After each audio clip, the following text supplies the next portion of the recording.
Yo, welcome to my full day of eating when I'm going to show you exactly what I eat. No gimmicks, no lying. There's a lot of people out there that just make up full days of eating for their day, but I'm going to show you exactly what I eat. I eat like a normal human, more like a normal human than your average influencer person, if you want to call me an influencer, whatever you want to call me, mate. I've got a plate here full of food. We got 5 pieces of turkey bacon, 2 bagels, 1 bagel with 20 grams of jam, 1 bagel with 20 grams of Nutella. This looks like a normal person's breakfast, right? Except really high carb, really low fat, really high protein, perfect for my first meal of the day, which is also going to double up as my pre-workout meal. Pretty good for pre-workout. You don't want to have as much fat in your pre-workout meal because fat takes time to digest, and if you're going to be in your stomach, it's going to be taking time to digest. Your body's not going to be able to focus on getting a pump. You're not going to be able to focus on training. Your body's just going to be like, nah, I'm digesting. You ain't training. Don't have fat before you train because it takes time to digest. Anyhow, the calories for this meal are going to be on the screen for you right there. I'm going to eat this up. It's absolutely delicious. There's nothing about this breakfast that I don't like. Also, there is one thing I don't like. Why do bagels have a hole in the middle?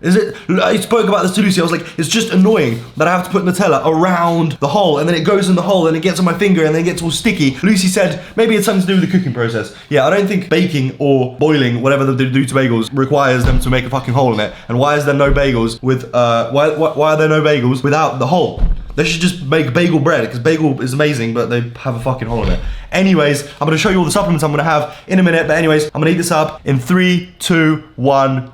Water intake for the day is probably going to sit around 5 to 6 liters. I get one of these bad boys down me, which is 1.5 liters, and then I have about half of it. So I'm going to be sitting at like 2.2 liters. Then I have one of them at the gym, which is like 3.7 liters of water. And then throughout the day, I probably have another one, maybe a little bit more. I drink a lot. And I also have like diet drinks in between, just like Diet Cokes, Fantas, because I like the taste of them. And why not? They're tasty. And if you think artificial sugars are bad for you, probably go on Google, have a little Google search, and actually come to the conclusion that you'd have to drink like 30 of them for them to have any adverse effects. Anyways, vitamin D3, multivitamin, krill oil, and I also take a vitamin A. The vitamin A is, you see these bad boys? Yeah, I break out in spots sometimes, and they're gone now. They're going. So this has really helped to dry my skin. I also have a skincare routine that I do, but anyways, that's really helped me recently. So I'm gonna take all of these bad boys.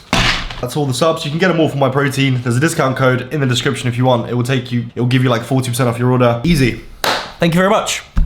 Pre-workout, keeping it simple, keeping it classic. Got a scoop of Overdrive. There's 375 milligrams of caffeine. There's like pump formula, focus stuff in there. Really good pre-workout. Literally the best pre-workout because guess who made it? This guy. Why did I make it? Because all the other pre-workouts suck dick in the UK. Bing bong, fuck your life. I'm getting one of these. Do you remember that? Fucking that was a throwback, huh? I'm having one of these. As I have my pre-workout, the calories are gonna be on the screen. It's like 82 calories. It's a tiny little snacky bar for kids. They put these in lunchboxes. Pre-workout and a little snack bar because pumps or whatever. You know what I mean? I'm absolutely cracked and I'm gonna have an absolutely cracked session, and I want you to subscribe to the channel. If you haven't subscribed yet, you're being a little bit silly right now. It's not very nice. It's just not very nice to me, yeah, or Lucy, to be fair. So please subscribe. We're gonna have a sick session. Let's go. It's gonna be sick. I said sick about 10 times by now. Yeah, it's gonna be sick, guys. It's gonna be sick. It's gonna be lit. It's gonna be sick. Alright, welcome to the training portion of the video. Hey, this is a little bit of a, what would it be called? Foreshadowing as to what the fuck is gonna happen. I'm gonna dig into a Krispy Kreme as I talk about my training session, but basically, I am going to the limit on every single set. Basically, I just go to failure on every single set nowadays. I do as many sets as possible, go to failure on every single one because I've got the food behind me to back up the amount of work that I'm doing, and I seem to be recovering just fine. Barely. I also do a drop set on my last set of every exercise, so on the curls, I do 5 sets, basically all to failure. On the last set, I go drop set, and I go until I literally cannot move my arms anymore, and I start squealing like a little bitch. It's absolutely crazy. I recommend it to you.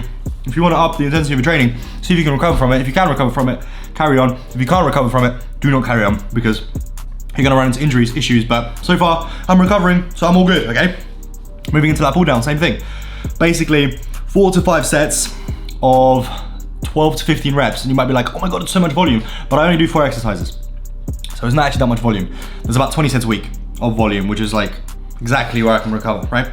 And on the last set, I do a drop set and I go to failure. I do like, I just go down 2 pins every time. So I do like, I think four actual like sets after my top set, after my last set, and then I just, you know, burn out completely. This Preacher Curl machine, absolutely bang on. Same principle here, 4 to 5 sets, depending on how many I can do on that day. And then on the last side, I do a drop set and I squeal like a little girl. That's the plan. That's basically the aim of this training session, is to leave nothing left in me, right? Sort of like bodybuilder training. I'm trying to get as much volume, as much fatigue in as possible while still recovering and being able to grow and progress. chest supported rows. If you haven't tried dumbbell chest supported rows, you should probably try it. This was a really awkward setup, but that is the training session. Hope you're enjoying the video so far. Subscribe if you're not already. See ya. Okay, we're back home and we're gonna measure my arm, just for whatever reason. We're gonna measure both my arm actually. Measuring Dave's biceps is my favourite thing to do. Let's see. I reckon 16.3. 16.4. Whoa! Alright, that was my right. Let's go for the left. Crazy. Dave's got a fucked up left arm if you guys didn't know. 16.2. That makes sense. A little bit of a difference, but 16.4. Gun show. I've got the worst bicep genetics you've ever seen. But yeah, good. Focusing on biceps. Yeah, I'm getting pretty big. Okay. Speaking of getting pretty big, we need to get a post-workout meal in, which I'm going to show you in a second. Post-workout meal, really simple, actually pretty optimal as well, because I'm having some fast digesting carbs. That's just a bowl of cereal. There's 120 grams of Cocoa Pops, 250 milliliters of semi-skim milk. I've got chicken in the air fryer, which I'm going to eat up in a minute. That's 200 grams of chicken. I'm going to put it on the screen for you anyways. This is going to quickly digest. It's going to spike my insulin and my glycogen storages, which have just been used up in my muscles, are going to get refilled. Protein is going to kickstart the protein synthesis, the muscle repair. So real quick, you can even go even quicker if you put a protein shake in your cereal, but I'd rather have a chicken breast, honestly, because then I go sweet, savory, then I'm gonna have a little bit of a sweet snack, then I'm gonna go back to savory, and that way, on a bulk, if you just keep going between sweet and savory, you can get so much more food in you. That's a real good life hack, because if you go from a savory meal to a savory meal, it's gonna be tough to eat, because you're not gonna be as hungry for it. Does that make sense? You're not gonna crave it. I'm gonna dig into this in 3, 2, 1. Yo, it's been like an hour and a bit since I saw you, and my friend called me. He was like, Dave, do you want to go out to eat? And guess what? As a normal person, yes, I like training. Yes, I like making progress. And you can still make progress whilst eating out. He asked me, do you want to go out for food? I said, yeah, of course I will. Because ultimately, the only thing that matters during your day of eating, whether you're a fitness person or not a fitness person, is your calorie control. So staying within the calories that you allow for yourself, making sure that if you're on a cut, you're on a calorie deficit. If you're on a maintenance, maintaining your body weight, or if you're in a surplus, actually sticking to that surplus, which eating out is going to make it so much easier. So yeah, basically the only thing that matters in your day of eating is your total calorie intake, and also your protein. The next most important thing that matters is your fats. So you want to have at least like 50 grams of fat for hormonal function. If you don't have fat in your diet, you're basically going to be cutting your balls off, because you're not going to have optimal hormone production. If you don't have optimal hormone production, forget about your testosterone, forget about your sex drive, forget about muscle growth. Nothing's going to happen. So yeah, I absolutely would not stress about eating out. If you use MyFitnessPal, you just type in the name of the restaurant, type in the food you're going to order, count your calories. There's calories on menus in the UK now, so you're probably going to be able to figure it out. It's not a problem. I'll show you what I'm having at Nando's, and we're going to make it work, okay? Let's go. All right, real quick, listen up. I've got a hummus starter. I'm gonna put the calories and macros on the screen right there. Gonna have this. I'm not gonna time lapse this because it's gonna disappear in 2 seconds. I'll see you when the main's here. This is gonna get demolished, not shared. All right, my food's here. Listen up. Basically, simple as it gets. 4 chicken thighs, garlic bread, peri chips, and I'm gonna drown it in this sauce. Not this sauce, this sauce. Calories and macros are gonna be on the screen for you right there. Taste test real quick. Chips on point.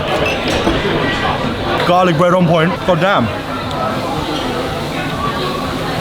The chef needs a raise. All right, I'm gonna dig into this in 3, 2, 1.